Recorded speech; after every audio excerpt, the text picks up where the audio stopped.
These are the exact ChatGPT prompts I use for the abandoned checkout flow in Klaviyo. Now, if you're watching this video and you do not have access to this board, there's a link in the description of this video to get access to it, and it gives you essentially this. It's an outline of the abandoned checkout flow and how we structure the OpenAI's ChatGPT module, and we give it the instructions to actually script the exact emails that we want to have in there. And this saves a bunch of time. I've saved a lot of money on copywriters, a lot of time having to write emails, or at least getting version 1 of emails out, and then we get version 2, we rewrite it with a copywriter. This is how we use it. Now, if you're looking at this board here, note we have the explanation as to why we structure the flow the way we structure it right here. I'm not going to explain the logic of the flow. You can read that right there. But we are going to explain the process of priming GPT using the prompt here, which is based off of the emails that we outline in here. So really quickly, this just represents a flow. If you've been working in Klaviyo, you know what you're looking at here. We have obviously our trigger, and then we have the emails and the time delays right before those and the follow-up emails right here. So this is how we prime the OpenAI's ChatGPT to script the emails for us. So really quickly, you actually have this document. Now you can't copy directly from this document, but I've given you a comment there, and you can copy the comment itself straight into the into ChatGPT. So let's walk through it together. We're going to open up ChatGPT, and we're going to create our own prompt, or rather chat, using the prompts that I give you. So as you can see here, we have step 1. Prompt 1, this chat is for the company, and you insert the link. So we're going to do an example one. We're going to say it's Pure Sport. Used to be a client of mine, so we're going to do this. This chat is for the company, puresport.co.nz. Cool. So it says, how can I help you? Awesome. Then we have prompt 2. Just literally Control-C. Now, if you're watching this, you should be able to get the comment. Go into the comment, find prompt 2, Control-C, and you update the highlighted section. I've given you the exact section that you want to update with the details relative to your client.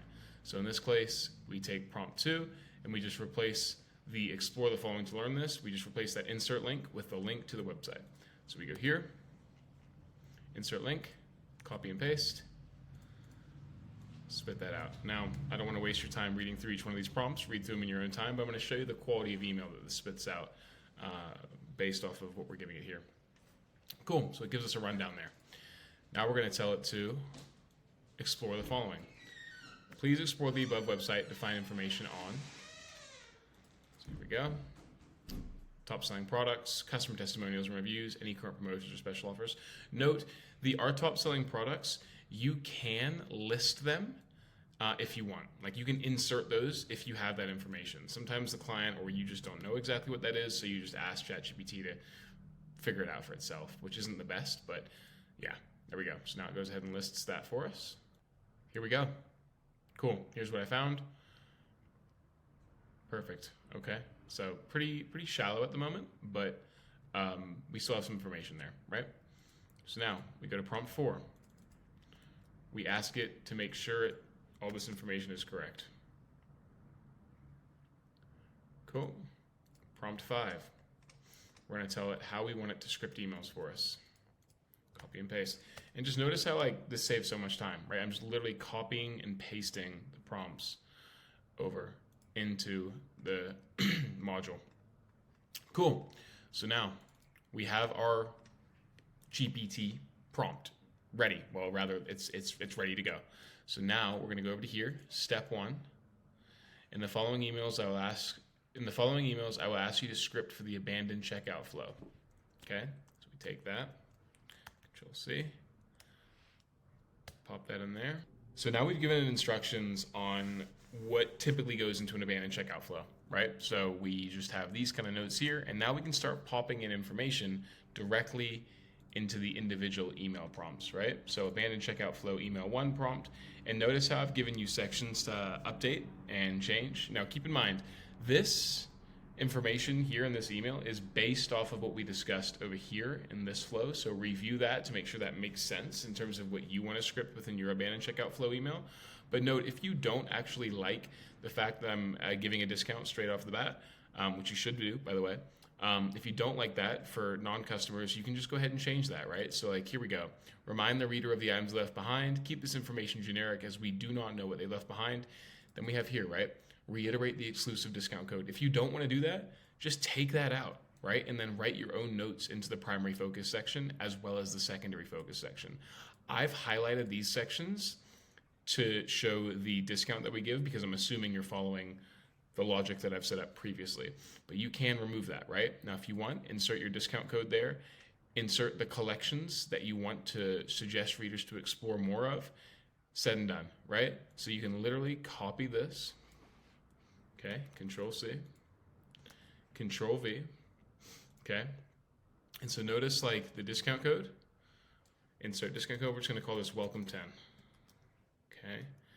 Unique selling propositions, then we're gonna say insert example collections. So we're just gonna assume that 1, 2, and 3 are the best sellers that we wanna cross-sell. Insert collection. Cardiovascular, insert collection, and then unwind, insert collection. Boom, spit that email out, let's see what it comes up with.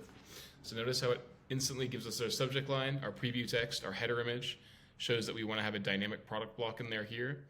It's giving us Klaviyo default text too. It's not giving us the default piece of, like if they don't have their first name, it's not giving us the word, the fallback code. But nonetheless, we still have like a nice email here, right? Now this isn't perfect. What I recommend doing, this is what we do for our clients, is we take this email and then we get our copywriter to review it and give it a better touch, right? But you're getting like nice, good emails. Like these are decent emails. And the copy's not the best. It's still ChatGPT copy. You can tell. But it's using the tone of voice that they have on their website, and it's giving you a structured email that you can actually base your design off of. And it's pardon me, it's giving you an email that is really easy for the copywriter to come in and make a twist on. That's your first email, right? Now you can see here, use code WELCOME10. It's pulling in the WELCOME10 coupon code that we have. We're using this. Here's why our customers love Pure Sport. We're giving them reasons to purchase, right? Trusted by athletes, backed by a commitment to sustainability and preventative health. Make sure sometimes ChatGPT pulls false information in, which is why I double checked at the very start to make sure it's all accurate, but that's how you do it. So that's your email, right? Don't just take our word for it. Fantastic for recovery. My energy level's never been better. Mark. And you can just include an image in that email. So there we go. We have our first email. And then we just can literally rinse and repeat each one of these emails, right? So now we have email 2. Copy and paste that. And you can read through the prompt in your own time. I'm not going to waste your time reading through the whole thing. But we just replace these things here. So, welcome 10.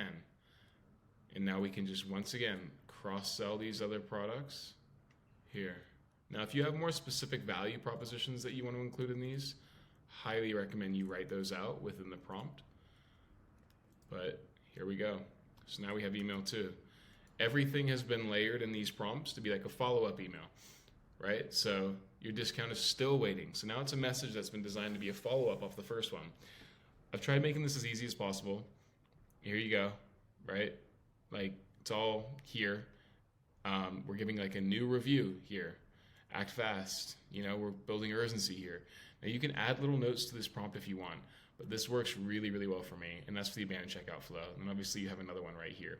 If you found this video useful, awesome. Take this, use it yourself. Note, I have the full prompt doc right here. If you guys want that, grab it. Super, super useful. Has prompts for pretty much all this stuff. I am charging for it, but I think it's worthwhile. It saved me a hell of a lot of money. And overall, just like a super, super useful tool. Any questions? Let me know. Happy to help. There's a bunch of other cool resources just to the left of this document. And if you're watching this and you don't have the document, subscribe to my newsletter to get access to it, and you'll have it. Cool, guys. Any questions? Thanks. And smash the like button and